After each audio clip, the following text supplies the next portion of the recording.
Hi, to enable and disable showing touches in Screen Recorder on your Honor Magic 7 Lite, as a first step we need to find the screen recording feature. For that, swipe down from the upper right corner to trigger the control center, and on the bottom of the page, drag this arrow down a bit more to check more features.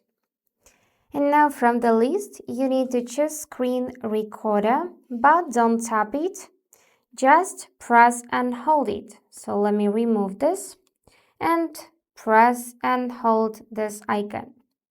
And right now you can adjust screen recording settings. So from here you can enable or disable to show touches. If you want to enable it, tap on the switcher so it will light up blue. And now, when you will tap anywhere on the screen during your screen recordings, it will be represented like a white dot, so it would be visible. And to disable this one, tap on the switcher so it will become gray.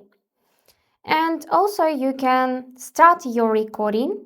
So let's go back in Control Center. Start recording by tapping this icon. Now here you can see that it is started.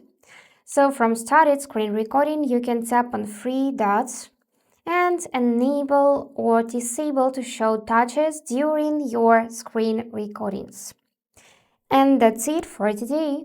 If you found this video helpful, please subscribe, like and comment. And I wish you all the best. Bye bye.